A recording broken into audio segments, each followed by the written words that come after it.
I stand alone in the bridal suite of Lakeview Villa, my wedding dress a heavy reminder of promises about to be broken.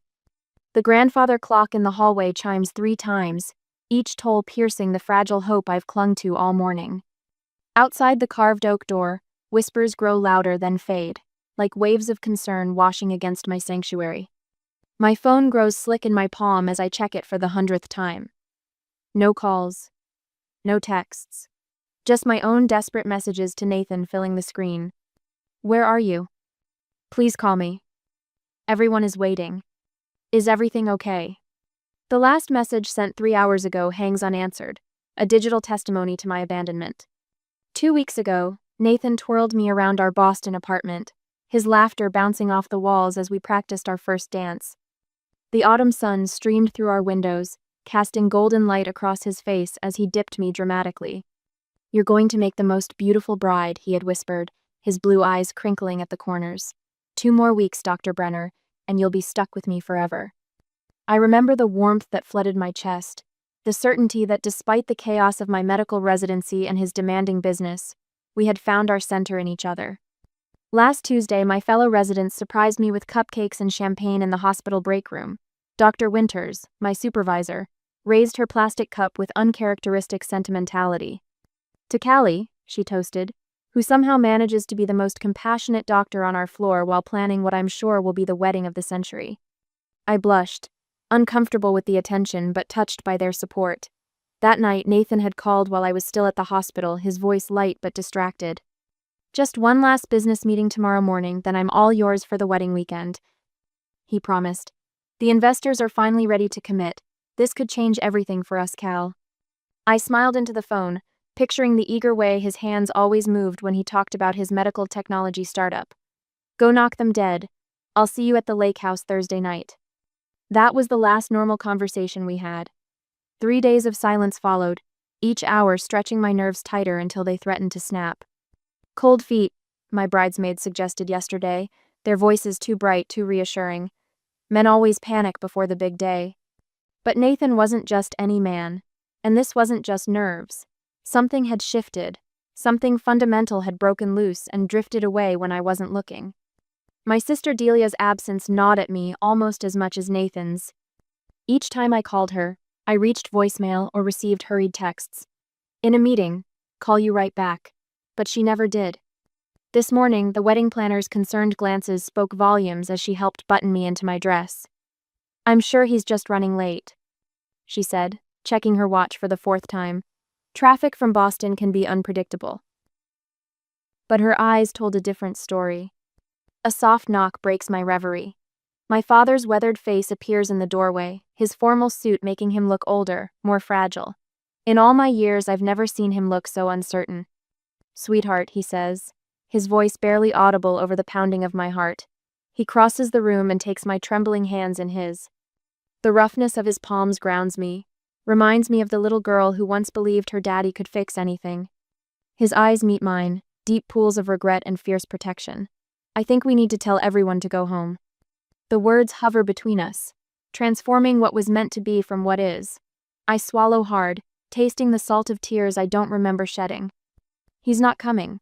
Not a question, but a statement of truth I've known for hours but refused to admit. Dad shakes his head once, his jaw tightening. "No, he's not." I close my eyes briefly, gathering what remains of my dignity. 200 guests wait below, cousins who flew in from California, college roommates who rearranged vacations, patients who switched shifts to celebrate with their favorite doctor. "I'll do it," I say, straightening my spine. "I need to face them myself." The walk down the grand staircase feels endless. Each step brings a new wave of hushed conversation that stops abruptly at my appearance. Not the entrance I had rehearsed. I stand before them, a bride without a groom, and somehow find my voice. "I want to thank you all for coming today," I begin, surprised by the steadiness in my words. "Unfortunately, the wedding will not be taking place. I'm so sorry for the inconvenience." Back in my hotel room later, I slide the diamond engagement ring from my finger-me grandmother's ring, reset with modern brilliance. It catches the late afternoon light, throwing prisms across the wall. For one terrible moment, I consider throwing it across the room, watching it disappear under the antique armoire. Instead, I place it carefully in its velvet box and snap it shut, locking away more than just platinum and diamonds. A week later, I paused beneath a towering oak in Boston Common, my fingers wrapped around a paper cup of coffee gone cold. 1 week has passed since I stood alone in a wedding dress, trying to explain the unexplainable to 200 guests. The October breeze catches my hair, and I tuck an errant strand behind my ear, watching children chase pigeons across the path. The hospital granted me 2 weeks leave pity time. I call it privately, though I'd argued to return immediately. Work feels like the only solid ground left. A familiar laugh cuts through the park sounds. My body recognizes it before my mind can process. That distinctive 3-note cascade, starting high and tumbling down Nathan's laugh. I freeze, coffee sloshing over my knuckles. The burn barely registers as I turn toward the sound, slow and mechanical, like a music box ballerina. There, by the water, Nathan walks with his arm looped through my sister's, his head bent toward hers, intimate and familiar. Delia tosses her hair, the same gesture from childhood when she got what she wanted. They haven't noticed me yet, wrapped in their private bubble of conspiracy. Sunlight glints off something on Delia's left hand as she reaches up to touch Nathan's face. My grandmother's ring grisette with modern brilliance now circles my sister's finger. The coffee cup slips from my grasp. Dark liquid spreads across the path like spilled secrets. The sound must catch their attention. Delia's head turns, her gaze sweeping the park until it locks with mine across 50 feet of autumn grass. I wait for shame to cross her face, for guilt to shatter her composure, for some sign that betraying her only sister cost her something. Instead, she straightens her spine and lifts her chin. The look in her eyes isn't apologetic, it's defiant, almost triumphant, as if she's finally claimed something she always deserved. Nathan notices her stillness and follows her gaze. When he sees me, the blood drains from his face, leaving him pale beneath his weekend stubble. He takes half a step forward, mouth opening, then closing. 3 years of loving him, of planning a future, of sharing dreams and fears and silent midnight conversations, distilled into this single tableau of betrayal. I could storm across the grass, demand explanations, create the scene they clearly expect, the wronged woman, wild with grief and rage. Instead, I turn and walk away, my steps measured and calm. Their eyes burn into my back, but I don't give them the satisfaction of looking back. The next morning, I sit in my parents' kitchen, the morning light painting everything in cruel clarity. My mother's teacup rattles against its saucer as I finish telling them. Nathan and Delia. My father's voice emerges like granite cracking. His weathered hands, the same hands that had held mine at the wedding venue, now clench into fists on the oak table. Together. I nod once, the movement sharp. She is no daughter of mine, he declares, rising from his chair with such force it scrapes against the floor. The sound makes my teeth ache. My mother's tears fall silently, tracking down her lined face. How could she do this to her own sister? She reaches for my hand across the table. Her own blood. This betrayal, my father begins, his voice thunderous with righteous anger. Dad, I interrupt him quietly. Don't cut her off completely, this is between us. They both stare at me, confusion mingling with their anger. Not that I'm defending her, I clarify, but dividing this family further won't fix anything. Later, I stand in what was once our apartment, mine and Nathan's, half the closet empty. His books gone from the shelves. The silence holds a different quality now, hollow rather than peaceful. On the kitchen counter, weighted down by his spare key, I find a note. His handwriting, once so familiar, now looks like a stranger's scrawl. I'm sorry, it just happened. 5 words to explain the demolition of 3 years. As if betrayal were a weather event, unexpected and beyond control. As if falling in love with my sister were a random accident, like slipping on ice. I crumple the note, then smooth it flat again, folding it precisely into quarters before tucking it into my pocket. Evidence, though I'm not sure of what. In the spare bedroom that served as our shared office, I find a small leather-bound planner wedged behind the desk. Delia's handwriting fills the margins. Coffee with N, lunch with N, museum with N. Dates stretching back 4 months, carefully coded but unmistakable once you know the truth. The hospital badge on my kitchen counter catches the afternoon light. Massachusetts General Hospital. Dr. Kali Brenner, internal medicine. My career, my calling, now tied to a city suddenly filled with landmines of memory, every street corner potentially hiding my sister and my former fiancé. I trace the embossed letters of my name, feeling the weight of decisions yet unmade pressing against my chest. Boston has always been home, but home requires safety, and safety requires trust. Neither exists for me here anymore. A month later, I slide the last cardboard box into my Honda's back seat, the springs groaning in protest.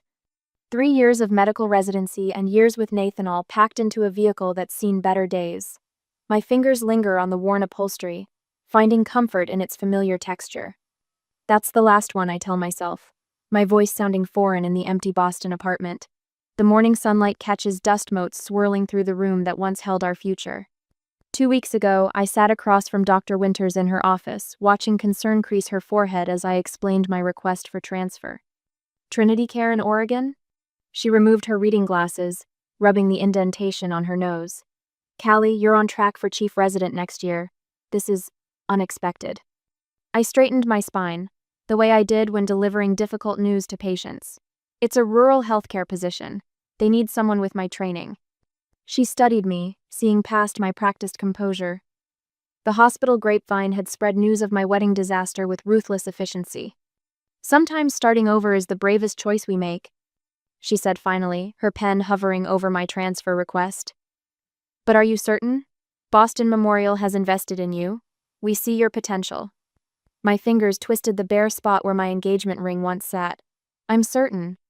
The scratch of her signature across the paper sounded like freedom. Now, standing in the doorway of what was once our home, I allow myself one last sweeping glance. The walls are bare except for the nail holes marking where our photos once hung. I don't need physical reminders of the life I'm leaving behind. Those images are burned into my memory with painful clarity. My phone buzzes with a text from my mother. Are you sure about this, sweetheart? Your father and I worry. I type back, I'll call from the road. Love you. What I don't say, I can't breathe in this city anymore. Every street corner holds a memory of Nathan. Every hospital corridor carries whispers about the doctor whose fiancé ran off with her sister. The highway stretches before me like a promise as I leave Massachusetts behind. Each mile marker puts distance between me and the shattered pieces of my former life.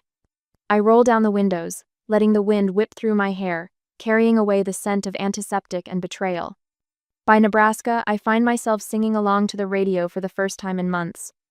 In Wyoming, I pull over to watch a sunset that paints the sky in colors I'd forgotten existed.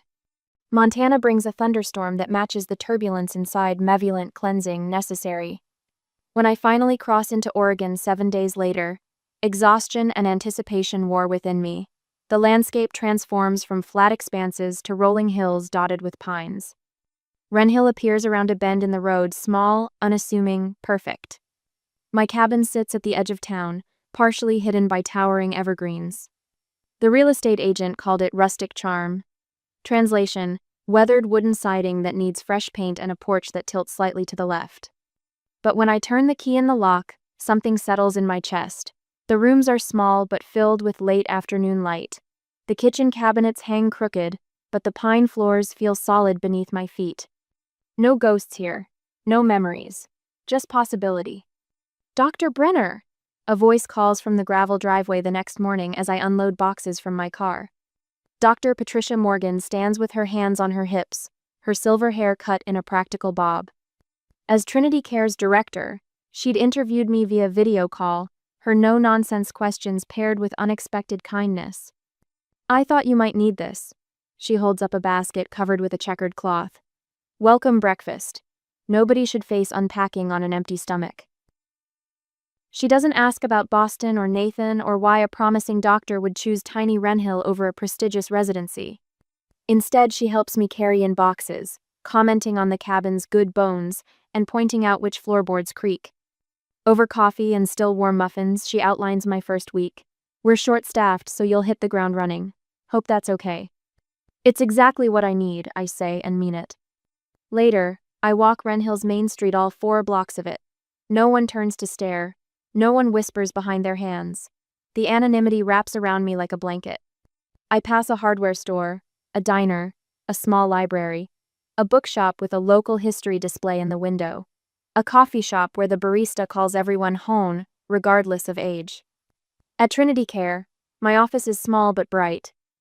The desk faces a window overlooking pine trees rather than city buildings. I unpack my stethoscope, medical reference books, laptop. Last, I place a single framed photo on the desk, my medical school graduation. Just me in my cap and gown before Nathan, before the broken engagement, a reminder of why I'm here. Dr. Brenner? Patricia appears in my doorway. Sorry to interrupt your settling in, but Mrs. Gardner needs a house call. Her arthritis is acting up and she can't make it to the clinic. I grab my medical bag without hesitation. Give me the address. You sure? You've barely unpacked. I'm sure. The faster I plunge into this new life, the less time I'll have to remember the old one. 15 minutes later, I am in front of the house. Mrs. Gardner lives in a small blue house with wind chimes hanging from every available hook on her porch. When I knock, a voice calls, "It's open, doctor."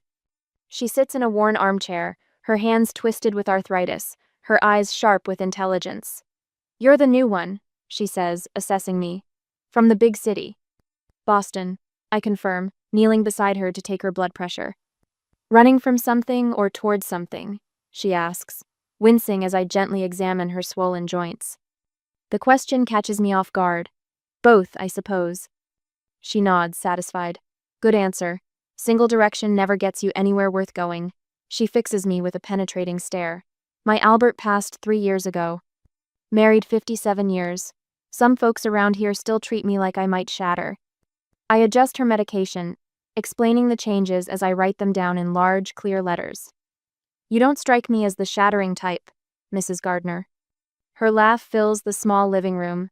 "Call me Edith. And you're right. Bent maybe, like these fingers, but not broken." Something passes between us, understanding, recognition, two women reshaping their lives around absence. "You come for Sunday dinner this weekend," she says as I pack up my bag. No arguments. Doctors need feeding too. Driving back to the clinic, I roll down my window. The Oregon air smells of pine and possibility. For the first time since watching Nathan walk away with my sister, I feel the tight band around my chest loosen. Not healing, not yet, but the first hint that healing might be possible. That night, in my cabin, I sit on the tilted porch with a cup of tea, watching stars appear in a sky unmarred by city lights. Tomorrow I'll organize the town's first mobile health screening. Next week, I'll learn the names of my regular patients. This month, I'll paint the cabin's weathered siding. Small steps. New routes. One day at a time. 3 years later, I stand at the podium, bathed in the cool blue lights of the Seattle Convention Center, my notes perfectly aligned before me. The microphone picks up my steady voice as I gesture toward the projection screen behind me. Rural communities deserve more than weekend clinics and volunteer medical students, I say, clicking to the next slide. Simple graph showing Trinity Care's 3-year improvement in chronic disease management. They deserve continuity. They deserve doctors who know their names, their families, their stories. The audience of healthcare executives and physicians nods in collective agreement. 3 years ago, I would have gripped the podium with white knuckles, afraid my voice might crack, terrified someone would stand up and call me a fraud. Today, my hands move with purpose, emphasizing points I've lived and breathed since arriving in Wren Hill. When Mrs. Gardner came to Trinity Care, she'd seen 14 different providers in 2 years. I pause, letting that number sink in. 14 different people asking the same questions, ordering the same tests, never connecting her irregular heartbeat to her insomnia, to her anxiety. From the third row, Warren catches my eye. His subtle nod fuels my confidence. 3 years of mentorship turned friendship turned into something neither of us has named yet. Today, Mrs. Gardner manages her conditions with one primary physician, quarterly check-ins, and a community health worker who stops by for tea every Thursday. Her ER visits? 0 in the past 18 months. A murmur of approval ripples through the ballroom. This is my moment. The validation of everything I've built from the ashes of my former life. Then I see her. 5th row aisle seat. Delia, my sister, my betrayer. The sight of her hits me like a physical blow. She sits with perfect posture in a crisp coral blazer, her dark hair cut in a sleek bob that frames her face. A small silver name badge glints on her lapel. Even from 30 feet away, I can read the company name, Metasphere Consulting. Our eyes lock. Her lips curve into a smile that doesn't reach her eyes. I force myself to continue, my mouth suddenly dry.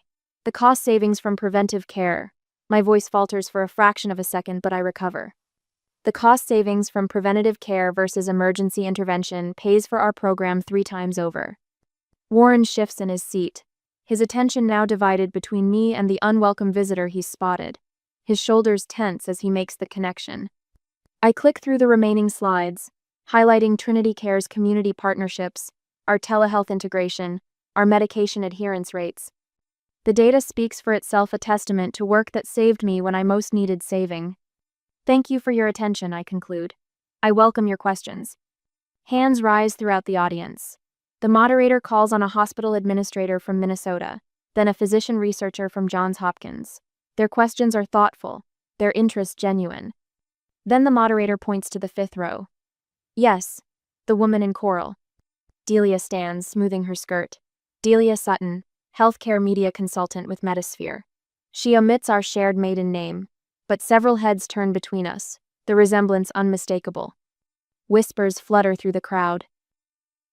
Dr. Brenner, your results are impressive, she begins, her voice carrying the practiced warmth she uses to disarm. I'm curious, given your background and personal journey, how do you address emotional resilience with your staff? After all, healthcare providers often face personal setbacks that could impact patient care. The question hangs in the air. Every ear strains for my response, though few understand the knife edge hidden in her words. Warren stiffens, half rising before catching himself. The room holds its breath. I look directly at Delia, refusing to shrink. Character is built in moments of challenge. I say, my voice clear and unhurried. Every provider at Trinity Care understands that our patients bring their whole stories to us, not just their symptoms. We can hardly expect to treat them with compassion if we haven't done the work of understanding our own narratives. I allow myself the smallest of smiles. Sometimes the greatest innovations come from rebuilding after loss. It forces us to question assumptions about what's necessary and what's merely comfortable. Delia's expression falters. This isn't the reaction she expected. The moderator clears her throat. Next question, please. After the session, attendees cluster around me, business cards extended, invitations to collaborate offered. Through the crowd, I glimpse Warren intercepting Delia in the hallway. Though I can't hear their exchange, his stance protective, resolute, speaks volumes. Delia's face tightens before she turns and walks briskly toward the exit. Later that evening, Warren and I sit across from each other at a small waterfront restaurant. The Seattle skyline glitters across the harbor, lights dancing on the dark water.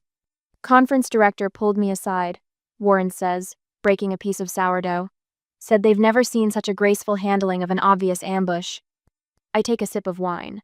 I almost froze when I saw her. No one would have known. His eyes, warm and certain, meet mine. Marianne Hammond from the Westridge Foundation mentioned she canceled her meeting with Metasphere tomorrow. That wasn't my intention. I know. Warren reaches across the table, his fingers stopping just short of mine. That's why it happened. Your work speaks for itself, Callie. I place my hand over his, the contact sending warmth up my arm. So does yours. Around us, the restaurant hums with conversation and clinking glasses. Tomorrow we'll return to Wren Hill, to our patients, to the life I've carefully constructed. Delia will return to Boston, to whatever she's made of the pieces she took from me. For the first time, I realize I don't need those pieces back.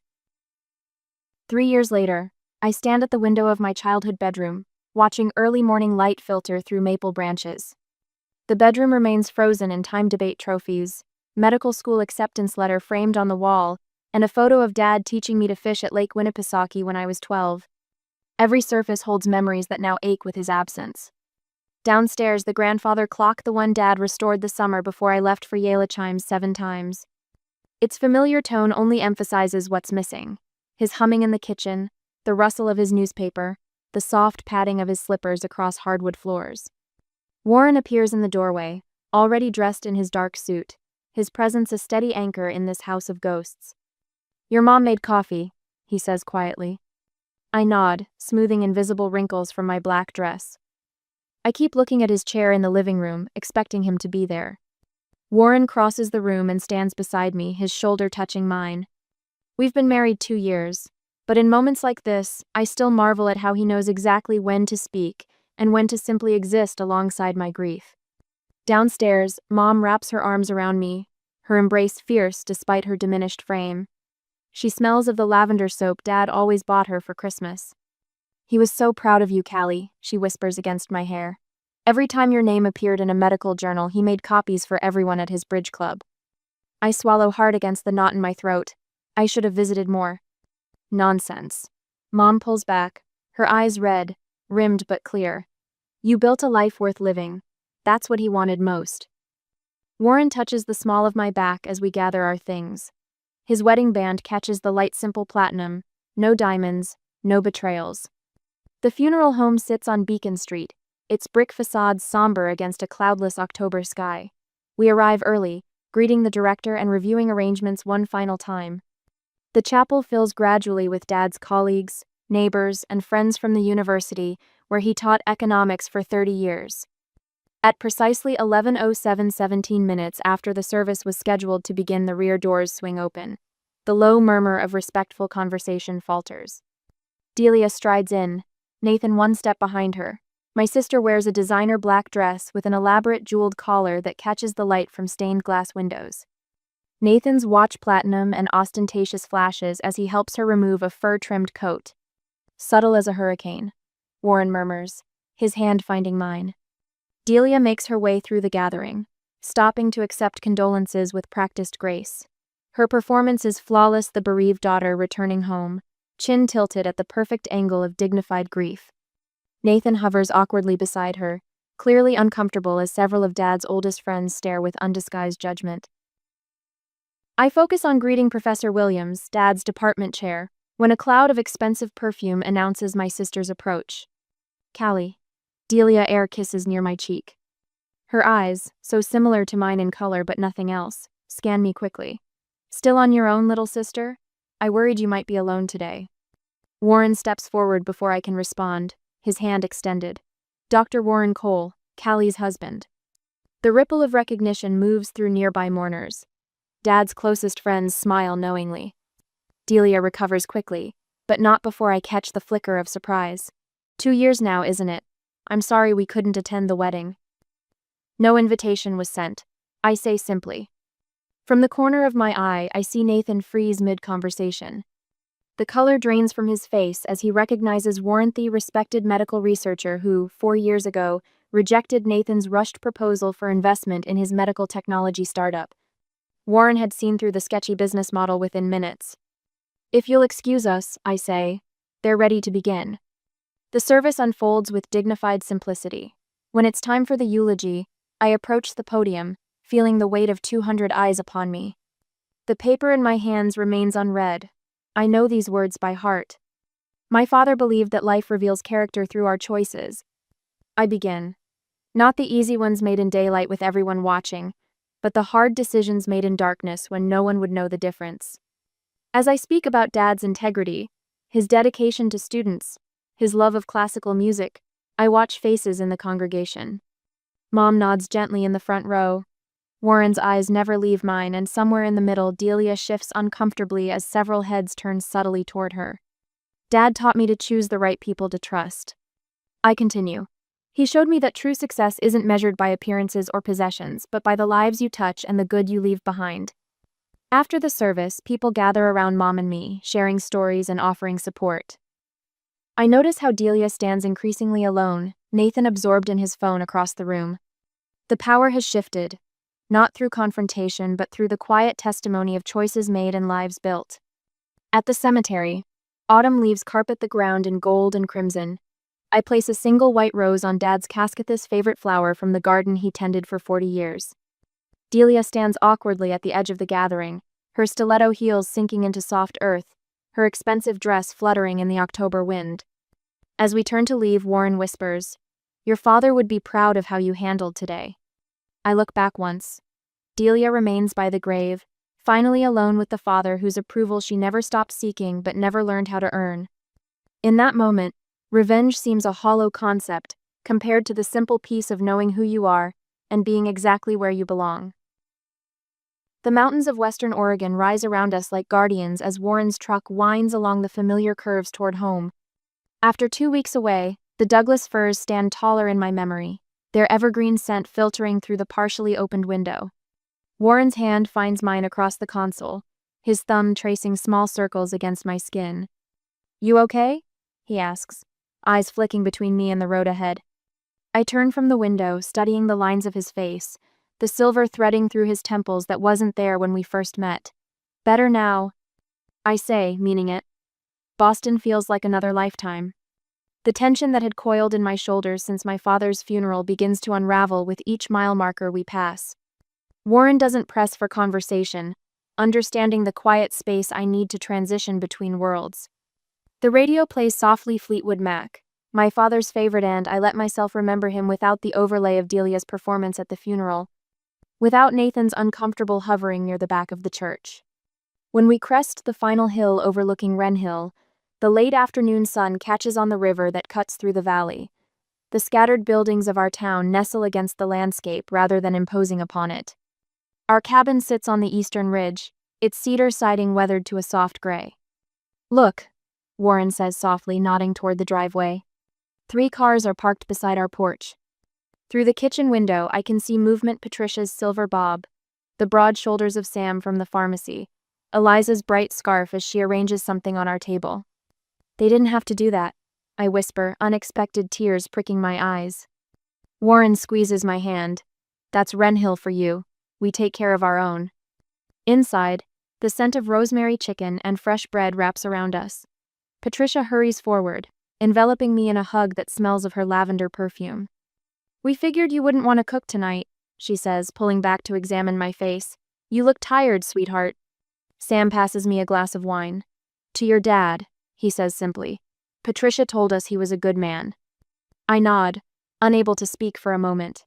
These people never met my father, yet they honor him because he was mine. The contrast between this sincere kindness and the strained formality of Boston crashes over me.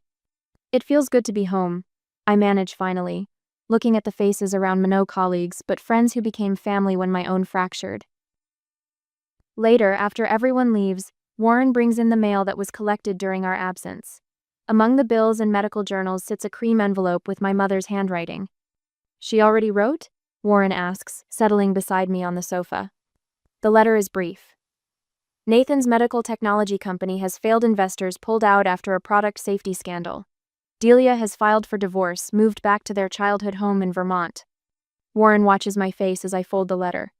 "Feel vindicated?" he asks carefully. I consider the question, searching for the satisfaction I might have once expected to feel. "No," I answer, surprising myself with the truth of it. "No one wins when a family breaks." Warren nods, drawing me against his chest. "That's why I married you," he murmurs into my hair.